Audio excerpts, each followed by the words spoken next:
Саламатсыздар, урматтуу Коом пресс сайтынын көрүүчүлөрү, биз кайрадан өзүбүздүн цензурасыз маекти баштап отурабыз.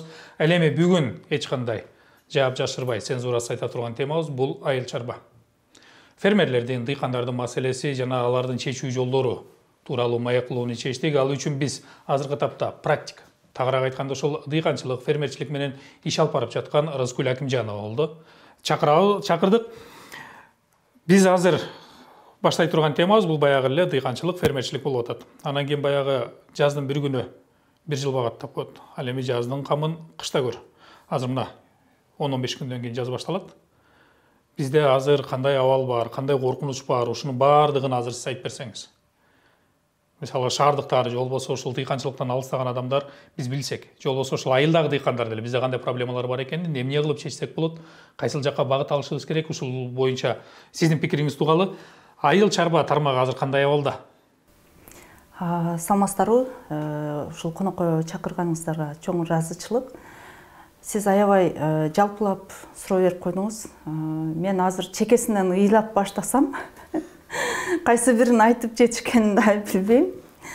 Эң актуалдуулугу кайсыл азыр проблемалардан? Азыр негизи жана сиз айткандай күздүн камын биз кышта дагы эмес, ушул ноябрларда кийинки жылдын камын ошондо көрө баштайбыз. Ошондо ошо дыйкандар менен сүйлөшүп, ошол алдын ала үрөндөрдү заказ берип, ошол үрөндөрдү алып келип, аларды рассада кылып өстүрүп, ушул февралдан баштап рассада башталат. Анан майларда ошол көчөттөр кайтара биз таратып беребиз да. Ушул сыяктуу процедура айыл чарбасында эч качан күзү болду, түшүмдү жыйнап алды, деп жатып калган мындай бир момент болбойт да. Баягы дөңгөлөктөр айланып, анан биз мына Байын компаниясы ушу экспорттук компания болгондуктан жыл сайын бизге болгон биздин партнерлорубуздун ишеними арткан сайын бизге болгон андай контракттар, заказдар көбөйгөн сайын биз дагы чоңойгонго мажбур болобуз да. То есть канчалык өндүрүштү көбөйтүш керек, заказдарды көбөйтүш керек. Анын үчүн көбүрөөк дыйкандар менен иштешкенге туура келет. Биздин өзүбүздүн мисалы менчик жерибиз жок. Ушул дыйкандар менен иштейбиз. Ошондуктан көбүрөөк дыйкандар, анын үчүн ушул көбүрөөк жерлерди кыдырыш керек. Мындайча айтканда дыйкандарга сиздер заказ берет экенсиздер да. Мага мисалы күзүндө же болбосо жайында баланча тонна мөмө керек, жемиш керек, же болбосо дагы ушундай продукциянын ушунча тоннасын беришим керек. Анан ошондой канчалык дыйкандар менен иштеше баштаган сайын алардын бүт расходдорун биз кайтара жаап беребиз. То есть ошол эле декабрда баштап алар менен иштеше баштаганда келерки жылкы ошол расходдорун биз ошо декабрда беребиз да. Бир жылдын акчасын берип, мынакей акчаңды бердим, эми сен ушуну иштетип бизге түшүмдү бересиң. Сенин башың оорубаш керек, ушул акчаны керек деп туруп, кийин ошо күзүндөсү ушул акчаны баягы түшүмдөн кемитип бизден кутул деген неме да.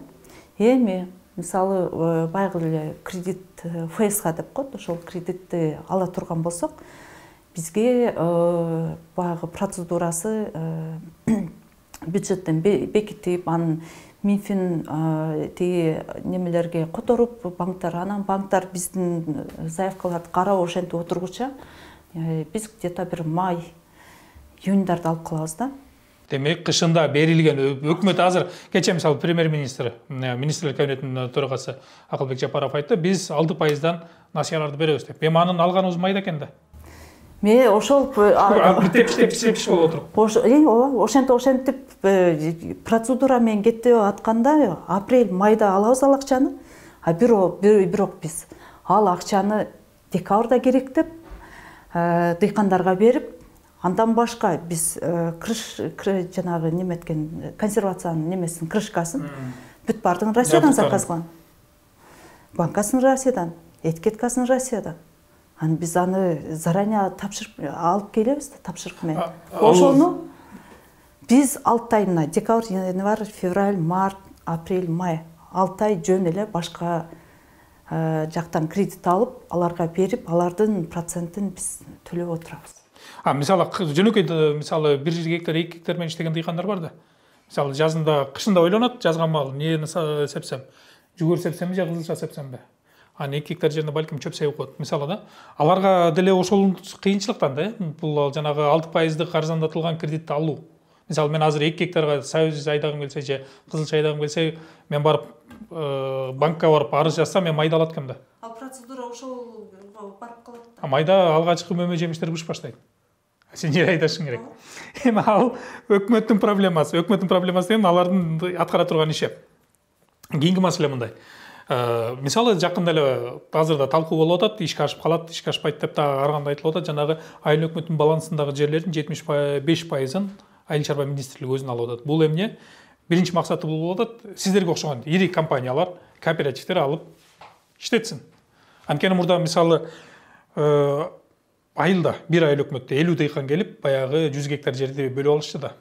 Анан ар ким ар кайсын сепчи дагы ал объем көргөзбөй калчу. Мисалы сиздикине окшогон ири компаниялар же кооперативдер келип туруп 50-100 гектар баарын өзүнө алып туруп айдатууга мүмкүнчүлүгү бар да. Бул жагынан келгенде ири компанияларга кандай пайда бар? Сиздерге мисалы плюс жагы барбы? Албетте, мисалы ушул саясатты целом как саясат катары мен колдойм. Бирок мен кээ бир мындай бир процедурный жерлеринде ынанбаган жерим бар. Ошон үчүн мен өтө колдойм деп деле кеткен жерим жок. Негизинде общий колдой турган болсом, процедурный жактарын алганда мен колдобой турган жерлерим болуп атат да. Туура идея, бирок механизм. Туура ошондой. Идея туура, бирок ошол кандай бөлүштүрүш керек, ким бөлүштүрүш керек, кимге бөлүштүрүш керек. Ушундай тарабынан бир аз мен ынанбаган жагттарым бар. Мисалы ал жерде аукцион болот дейт. Мисалы сиздин компания менен менин кооперативим барат дагы, ал жерде экөөбүз талашабыз. Мындайча айтканда талашканда эмне? Кимибиз көбүрөөк ошол арендабызга акча бере турган болсо, ошонубузга берет. Мисалы сиз 1 сом берсеңиз, мен 1 сом 10 тыйын десем, мен алып кетем. Же тескерисинче, мен 1 сом бергенде сиз 1 сом 10 тыйын. Демек ал жерде деле атаандаштык бар, пайда болот го дейм. Жок, бул өтө керек нерсе. Негеден ушу кезге чейин элдин ошол жерлердин баардыгын бырчалап элдин баарына таратып ийген үчүн бизге ошогон чоң компаниялар өнүгө албай келе жатат. Негеденде бизге чоң жер керек. Ал чоң жерди иштетиш үчүн чоң техникаларды алып келишин керек.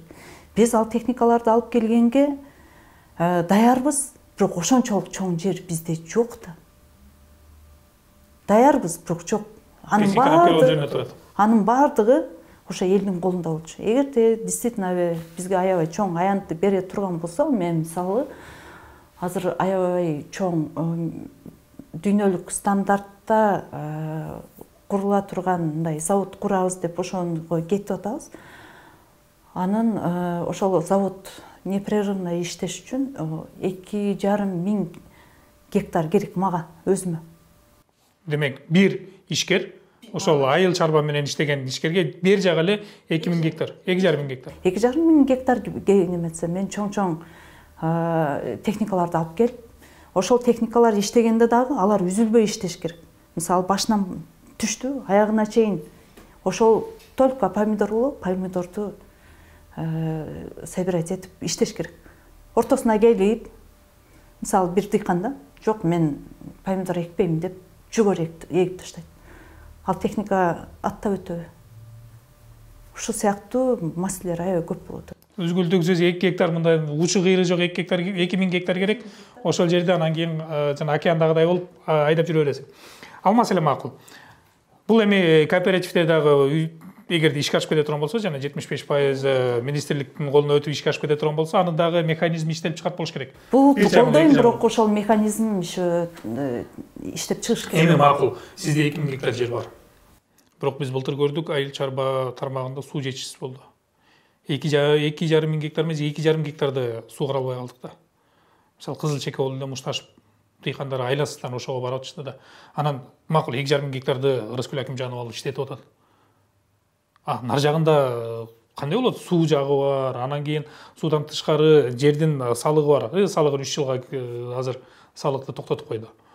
Анан дагы көптөгөн маселелер бар да. Жердин семиздиги бар, мисалы жалпак тил менен айтканда, анан кыртышынын канчалык пайдалуу же болбосо өсүмдүктү канчалык жакшы өстүрө алат дегендей. Ал жагында кандай болуп атат абал бизде?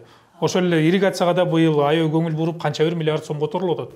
Азыр мисалы сиз мен бул жака кирип келе жатканда мен дыйкандар менен сүйлөшүп турдум да. Ал айтып атат, биз силерге иштеп берели дейт. Менде жер бар дейт. Бирок ал жанагы өкмөттүн балансындагы жер, арендада жер турат. Мен дейт капельное орошение койгонго макулмун, бирок ал аренда бүтүп калгандан кийин мен аны эмне кылам деп атат да. Эми кече Минсельхоз немеге барды, жогорку кеңешке барды. Ошол жерде Акылбек Жапаров, ошол биздин министр барды, ушул айыл чарба тармагы боюнча талкуу болду. Ошол жерде мен баардык суроолорду карап отурдум да, 70% ошол суроолордун баардыгы сууга келип такалды. Бүт баары ошол суу. Чындыгына келгенде дыйкандар мисалы налог жөнүндө сүйлөгөн эч ким жок. Чын-чынына келгенде. Кредит жөнүндө мындай көйгөй кылган эч ким деле жок да. Дыйкандардын баардыгы азыр суу маселесин неме кылып атат. Бирок жери менен суу болсо акчаң деле кереги жок, өсүп багып алып жатат. Эми бирок азыр ошол эле суу боюнча капельное орошенияга качан эле өтүшүбүз керек болчу да. Эми капельное орошенияга өткөндө кече Минсельхоз неме бериптир, капельное орошенияга кредит бердик деп атат. Мен ушул саясатка бир аз кошулбайм да. Он дыйкан дейли, он дыйкан ошол жерге капельное орошенияны койду дейли, ар кимиси өзүнчө кредит алып койду. Он жерге скважина курушту. Анан ошол скважина жайында иштей баштады. Анын бар насос менен, электричество менен иштейт. Биздин лампочканы, биздин мамлекет биздин жөн эле лампочканы обеспечивать эте албай аткандан кийин электроэнергия менен жайындасы ошончо азыр элестетиңиз. Бүт өлкө боюнча ошончо дыйкан насосду иштеп баштаганда эмне болот? Кайтара эле ошол насосту обеспечивать эте алышпайт булар электроэнергия менен дейт. Эмне болот? Дагы эле дыйкан күйөт, дагы эле ыйлап кала берет. Плюс анын үстүнө еще жанагы кредиттин процентин төлөйт да. Чыгыш жолу кандай? Мисалы сиз ошол ошолдун үстүндө жүргөн адам катары. Чыгыш жолу, мисалы мен ошол акчаны аябай көп акчаны бөлдү ошол капельное орошенияга, кредитке да. Эгер ошол акчаны майдалап кредитке таратып бербестен, еще дыйканды карызга батырбастан, ошол акчаны бербей эле мурда Советтер Союзунда калган скважиналар бар. Ошолорду ишке келтирсе болот, ошол акчага элечи. Андан башка мисалы аябай чоң аянттар бар. Ошонун ортосуна скважина куруп берсин да, ошол жерден анан өздөрү таратып кетсин. Дыйкандар таратып кетет. Мындайча айтканда ири кылыш керек экен да. Майдалатып өзүңөр жаныңарды бактып кыла эмес. Ошол мисалы ошол мамлекеттин задачасы ошондо да. Чоң скважиналарды куруп берсин, бурит этип берсин, ошол казып. Всё. Дыйкандар андан ары өздөрү тартып эле кетишет. Өздөрү кылып бербестен, еще кайтара дыйкандарга капельное орошение деп аларды карызга батырып, аны электроэнергия менен обеспечивать эте албайт, аны мен көзүм жетип эле турат. Баары бир свет өчөт. Свет өчкөндөн кийин суусу да чыкпайт, дыйкан дагы күйөт, еще карызга дагы. Арыгы жок. Эч нерсе жок. Кудукка ишине алган адамдар. Анан бул нерсенин аябай жаман жагы, капельное орошение аябай жакшы мындай чечим да. Дыйкандын ошо капельное орошенияга болгон ишеними кетип калат. Бул жаман нерсе турбайбы деп. Экинчи кайра айтып келбейт. Эрте кайтып келбейт. Эми ушул жерден да мисалы жанагы биз агымдын сууларды билесиз, арыктагы суу жанагы кыргыз айтат эмеспи, суу таштан ташка тийип бышылат депчи. Анан ал жерде эмне деген элементтер менен келет да. Мындайча айтканда байып келет суучу. Түрдүү кристаллдарды чогултуп келет, анан кийин ал топуракка пайда берет. Биз өстүрүп аткан ошо эмне өстүрсөк дагы ошону мындайча айтканда жакшы байытып берет. Жердин түбүнөн сордурулган суу да кандай болуп калат? Мисалы ошол курамын айта турган болсок. Аны зыян пайдасы болбойбу? Анткени биз баарыбыз эле азыр ыйлап атабыз, эмне десе жердин семиздиги кетип калды, же болбосо жердин баягы курамындагы пайдалуу микробтор жок, же болбосо пайдалуу бактериялар эчтеке жок депчи. Ошонун баарын каяка жогулат? Ошонун баардыгын жанагы арык жөөк кылып сугарып, ошол суу агызып кетип атпайбы? Эгерде капельный орошение кыла турган болсо, ошол бассейни болот, ошол бассейнге биодобавкаларды кошот, минералдарды кошот, витаминдерди бассейндин өзүнөн ошол жерден аралаштырып алат дагы. По каплям ошол тамчылатып ошол неменин өзүнө, өсүмдүктүн тамырына өзүнө кетет дагы. Андан башка жактан суу кетпеген үчүн эч кандай минералдар агып кетпейт. Мындайча айтканда точечный болот экен да бардыгы. Эми ошол минералдар, мисалы биз азыр айтып атабыз, жер семирткичте биз билгенден баягы ак бир унга окшогон нерсени эле чачып семирттик да жерде убагында. Эми азыр кандай экенин билбейбиз. Анан кийин биздин топурактын деңгээли жана өсүп чыгып аткан түшүмдүн сапаты кандай болуп атат? Мисалы ошол эле коопсуздук жагында. Мисалы ошонун курамы, мен жеп аткан ошол эле кант кызылчасынан чыккан кум шекердин курамы толук кандуубу, же болбосо ошол эле мен базардан союз алып жеп атам. Аны сизге окшогон бир дыйкан өстүрдү, мен алып жеп атам, анын курамында эмне бар экенин билбейм. Анткени бизде аны союзде пайдалуу экен, союз зыяндуу экен деген эч ким жок. Дыйкан өстүрүп келди, жеп атабыз, аны өзү да жеп атат. Мынау тамак аш коопсуздугу дегенде дайыма эле биз даяр продукциянын коопсуздугун ойлонобуз да. Мындайча айтканда камбарда турган азык түлүктү эсептейбиз да биз көпчүлүгү. Анан жок. Анан биз жеп аткан, например, консервацияны же даяр продукцияны ошону караш керек деп ойлонобуз да. Бирок чын-чынына келгенде тамак азык коопсуздугу ушул жердин кыртышынан башталат.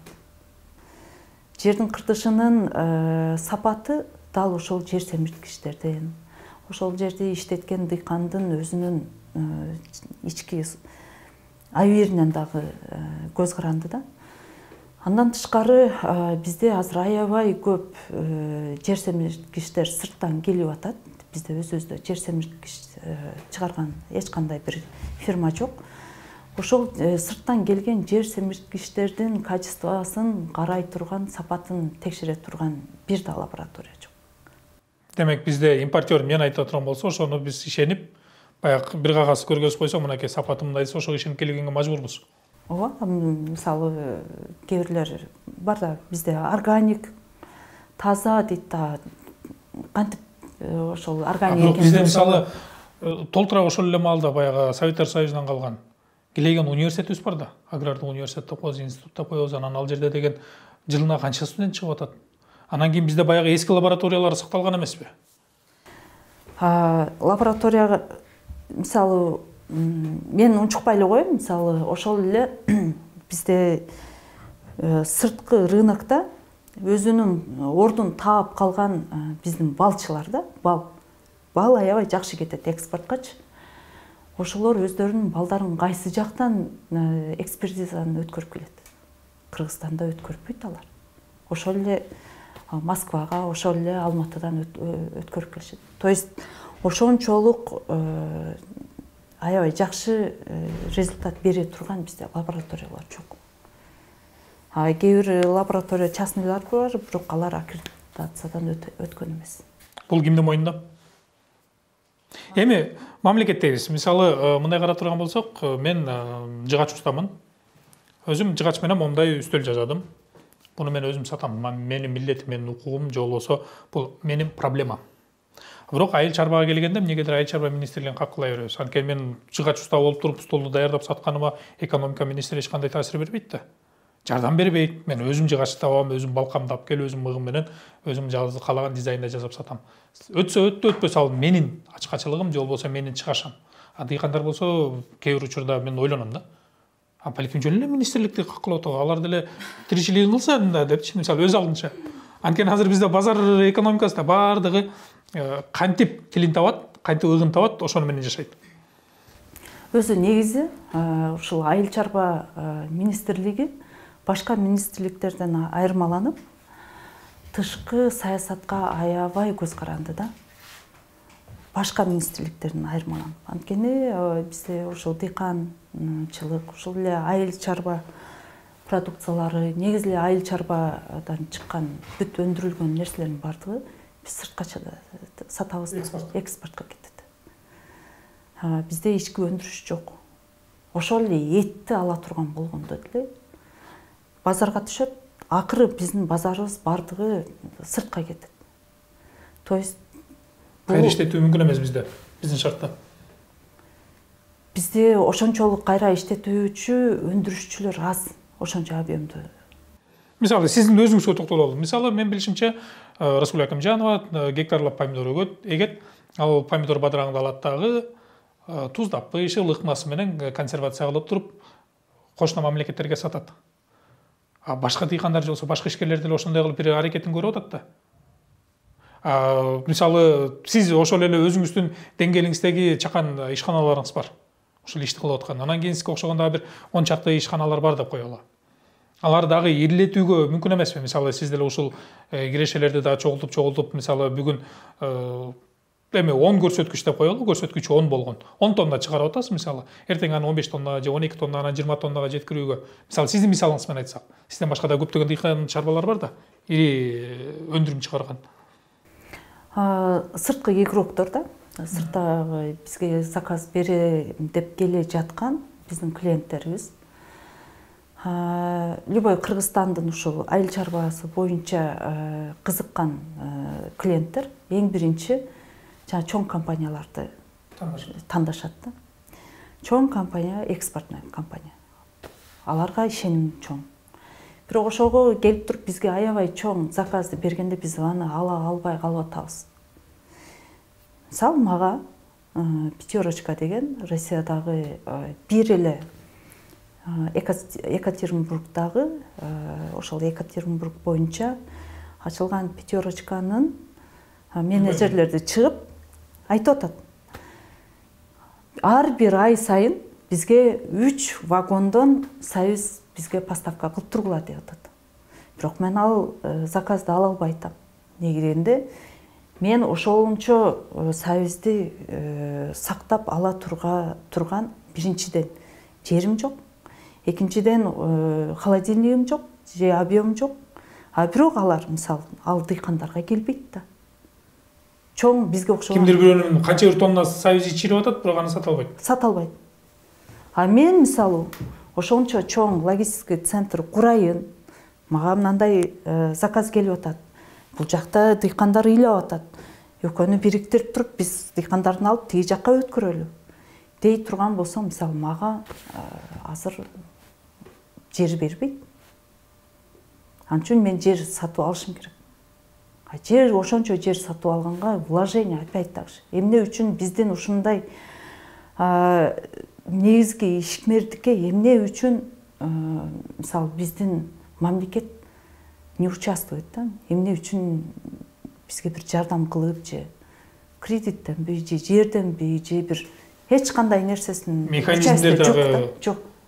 Сен дыйкансың, өзүң айда, өзүң сеп, өзүң бышырып, өзүң сат. Андан башка нерсе жок. И притом, мисалы, дыйкан баягы торпок чуркаса саманканадан ашпайт дегендей. Дыйкан өстүрсө базардан башка вариант жок. Чуркап барып, чуркап барганын жери эле ушул базар.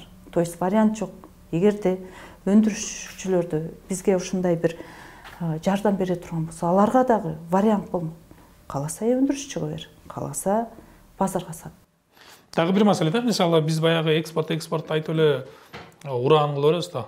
Мына баланча мамлекетке экспорт ачылды, баланча мамлекет менен экспорт жөнүндө келишим түзүлдү. Анан былтыр эт экспортко кетти. Эттин баасы 500 сомго жетти. Деликатес болуп калды. Кечээ аз тамакка кошуп жүргөн этти биз конокко гана коюп калдык да. Анан кийин ошол эле союз 100 сомго чыкты. Элдин баары сүйлөп калды, илгери пловду союз менен жечүбүз деп. Анан ошондой болуп биз экспортко да көз карандык экен. Мисалы тагыраак айтканда, биз эмнени экспортко чыгарсак өзүбүзгө жетпей калат экен. Логистика жок. Мисалы бизде Кыргызстанда жылына 5000 тонна сабыз желет. Болжолду айтып атам да, 5000 тонна сабыз желет, 5000 тоннадан артканын саталы. Артпаса Кыргызстанда калсын. Өзү негизи бул нерсени мындай сырттан бизнес көз караш менен карап туруп, мен ошол кезде ошо этти запрет кылганын туура көргөн жокмун да. Бул рынок деген өзүн өзү балансировать этет. Эгерде быйыл ошол сабыз действительно ошончо объемду сыртка дайыма алып кете бере турган болсо, биздин дыйкандар ошончо көп объемдогу сабызды алып чыгат дагы баасы ичет кайра. Баасын алып чыкмак да, бул бир эле случай болуп атат, бир эле жолу болуп атат да. А эгерде дайыма ошондой экспорт боло турган болсо, капусталарын эгип алып, баардыгы ошол жерде калып атат, сасыган бойдо. Мисалы, Нижний Сокулукка барсаң, жөн эле барсаң, аба сасый берет да. Эмне деп таң калсаң, ошо калып кеткен болот таладачы капусталар. Жыйноонун зарылчылыгы жок. Жыйнаса еще расход болот. Эми ошондой дайыма ошол 100 сомдон боло турган болсо сабыз, ладно, биз үчүн 100 сом болду.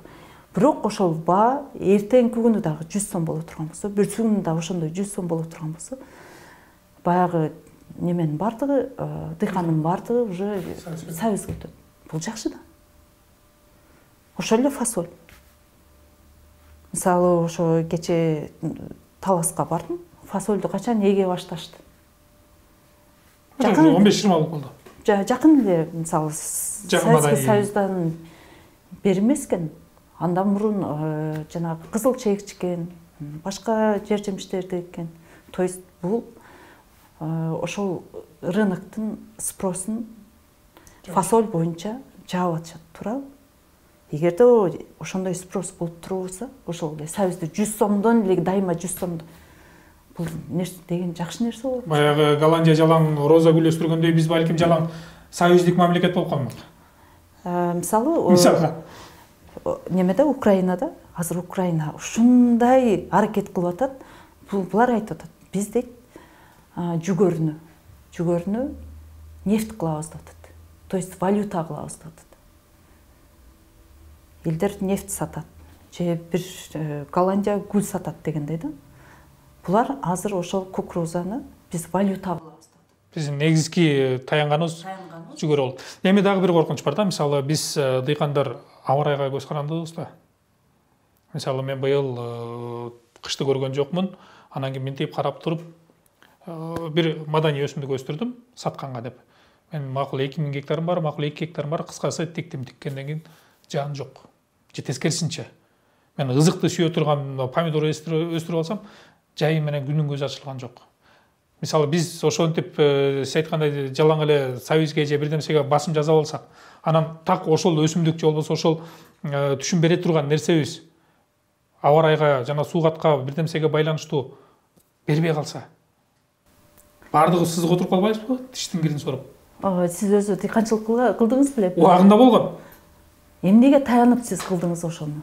Эмнеге таянып ошол культураны эктиңиз? Мисалы, ал жерде баягыдай эле жогоруда сиз айткандай, биз баягы базардын суранышын карап. Базарда орусча айтканда не спрос болуп атат. То есть биздин дыйкандар азыр базарды прогноз кылып атат, туурабы? Болжой. Болжогон нерсеси базар. Бирок ал бул нерсе өтө туура эмес да. Аябай менин тим эле баягы ириңдеп көп калган көйгөй жарама тим эле мынтип туруп шешмени сайдыңыз да азырчы. Минсельхоздо өзү мындай климатическая карта посева деген карта болуш керек. Ал жерде адистер отуруш керек. Бул адистер 2 ай эле отуруп коюш керек дагы. Мисалы, ошол Кыргызстан боюнча бизде канча жер бар. Анан ошол жердин ал жерди картанын бардыгы чынында Советский Союзда уже бар да, ошол данныйларды алып чыгыш керек. Анан Минсельхоз эмес, жанагындай грантовый немелер бар, компаниялар бар. Алар уже ал анализди өткөрүп койгон. Мисалы мен бир жерде немете жерим боло турган болсо, ошол климатическая карта посева ачам дагы. Бул менин ушул жерде Арабандагы жериме эмне өстүрсө болот экен. То есть ал жерде жердин кыртышынын мисалы шортуулугу. Ал жерде мындай шортуу. Анан жайдын узундугун, температурасы. Анан мындай ошол бүт анализдердин баардыгын суусу, почвасы, ошол климатика бүт баардыгынын немеси болот да. Анан ошону алып туруп анан кайтара ошонун жыйынтыгы.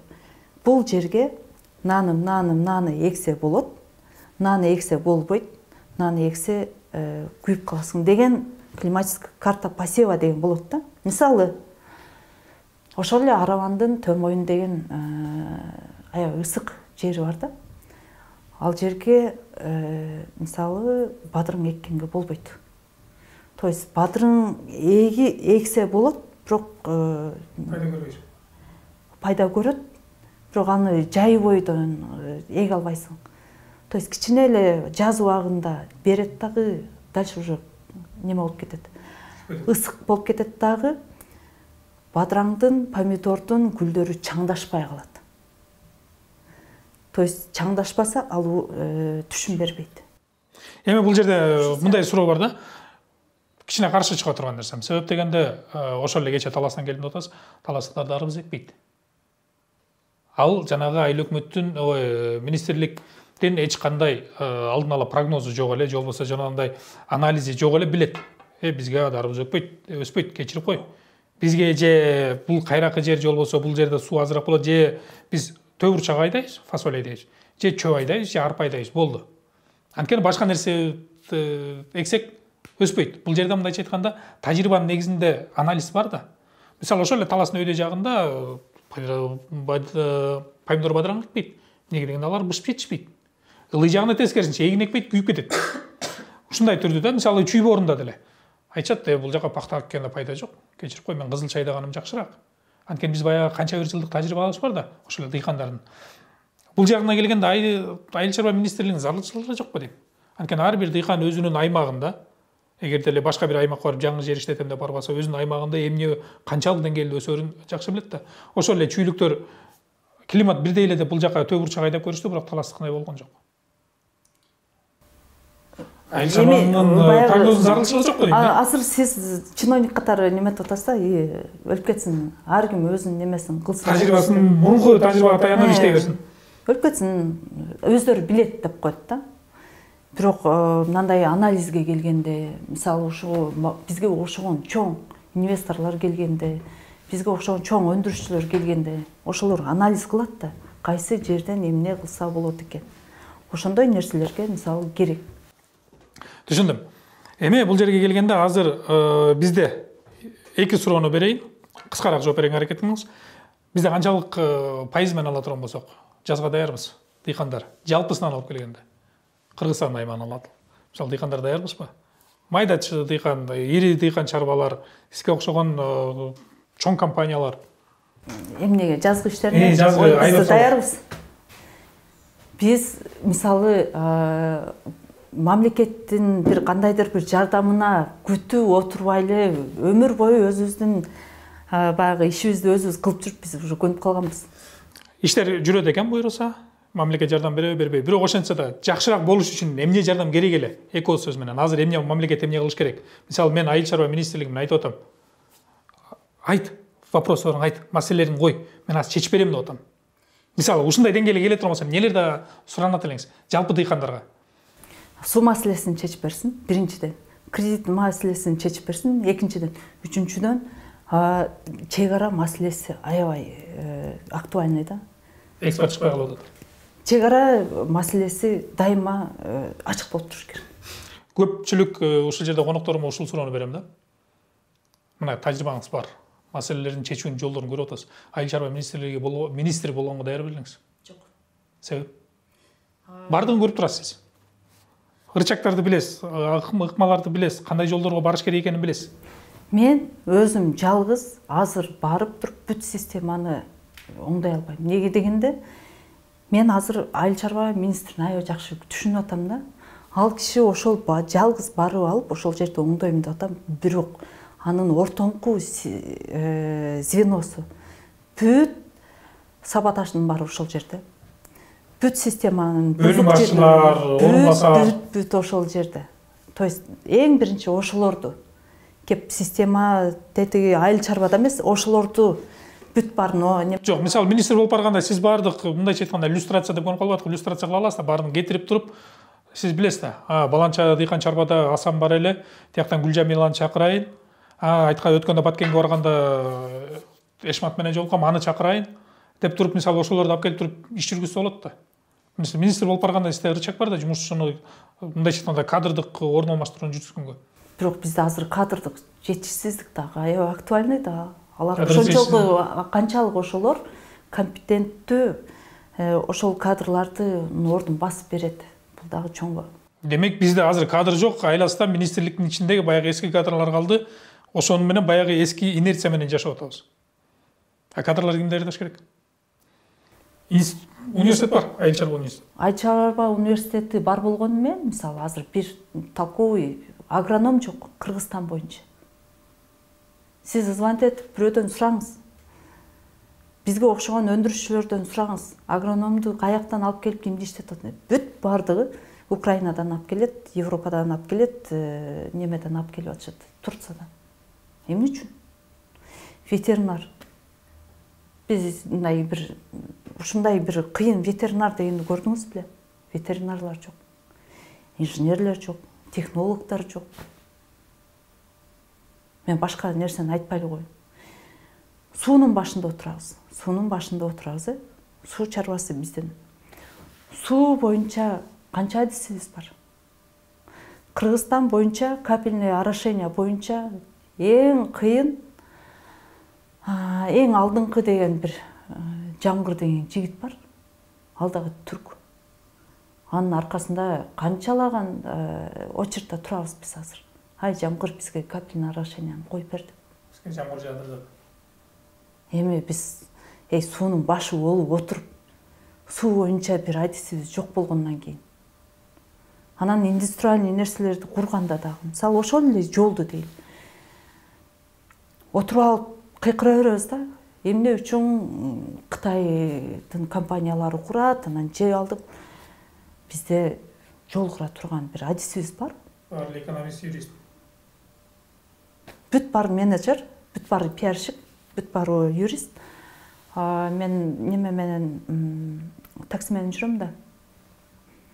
Баягы таксисттерди көп сүйлөйт деп неме кылышат го. Бирок мен отурганда эле өзүм баштайм да. Анан өзүм баштап алардан сурайм. Адистигиңиз эмне? Ар бир мисалы 5 жол такси отурсам, ошонун 4-өө айтат, мен юристмин дейт. Бизде мисалы баягы оборудованиянын бирдемеси сынып кала турган болсо, токарьга барып, ошол бир элементти кайтара ордуна келтириш үчүн 1 жума, 2 жума очередьте турабыз токарьга. Токарь жок азыр? Жок. Илгери токарьга ПТУ жазып даярдачы? Жок. Алар дагы болгондо дагы азыр мындай жашы өтүп калган кишилер. Алар кетип калса эмне болот? Алардын ордун баса турган токарь. Демек бизде техниктер, инженер, агроном. Ветеринар, агроном вообще жок. Демек азыр сиз менен маектешип муну түшүнүп атам. Министрликтин эле өзү эмес, жалпы системаны, билим берүү тармагын бүт системаны караш керек экен. Демек бул министрдин эмес, министрлик кабинетинин төрагасы жана вице-премьерлердин иши. Мен азыр МУКта азыр как раз конференция болду. Ушул кадрларды даярдоо боюнчачы. Анан мага акырыраакта сөз келди. Аябай сонун мындай бир сонун сөздөрдү айтышты. Уран. Анан бардыгы мен сүйлөгөндөн кийин тии отуруп калышты. Потому что ушул реальный нерсени айтып атам. Азыр асыл тукум малдарды алып келебиз деп атат, асыл тукум. Аларды асыл тукумду ошонун баарын ким уруктандырат? Ветеринарыбыз барбы? Акелебизде баягы кыргыздын баягы талаада ээн жүргөн малына окшой эле калат да. То есть ветеринар алып келгенде дагы ошол жактын адиси келет дагы бизди адистерди үйрөтөт. Эмне үчүн ушул 30 жылга чейин биз ошолорго даяр адистик үйрөтүп койбодук? Демек мунун баары система экен. Мамлекеттик деңгээлде биринчи адам, экинчи адам, үчүнчү адам чече турган маселе экен. Түшүнүгүмдө президент, министрлик кабинетинин төрагасы жана вице-премьер-министрлер. Биз анда жогоруда кредит, сугат, анан кийин мөмө жемиш сатуу ал маселе экинчи экен да. Мен айттым го, азыр мен баштаганда мыналарыңыз барды, 3-4-чү неме болуп калат депчи, проблема болуп калат деп. Эми бул маселелер алда чечилет деп ниет кылалы. Сиздерге жеңил жаз жана ошондой эле түшүмдүү күздү тилейли. Тилекке каршы бизде убакыт соңуна чыккандыгына байланыштуу көрсөтүүбүздү жыйынтыктап жатабыз. Алдыда маселелер болсо дагы кайрылып сизден кеп кеңеш алып, балким дагы студияга ушул маселелер болуп калса жолугабыз деген ниетти билдирели. Ал эми биз урматтуу Коом пресс сайтынын көрүүчүлөрү цензурасыз маекти жыйынтыктайбыз. Бүгүн цензурасыз эч кандай жаап жашырбай айткан темабыз бул айыл чарба тармагы болду. Фермерлер, дыйкандар жана малчылардын ошол өндүргөн товарларын сатуу жана бул жерде товарларды мыктылап өндүрүүнүн маселелери талкууланды. Сиздер менен мен Эрмек Аттокуров болдум. Кийинки цензурасыз маектерде дагы сөзсүз түрдө актуалдуу маселелерди көтөрөбүз.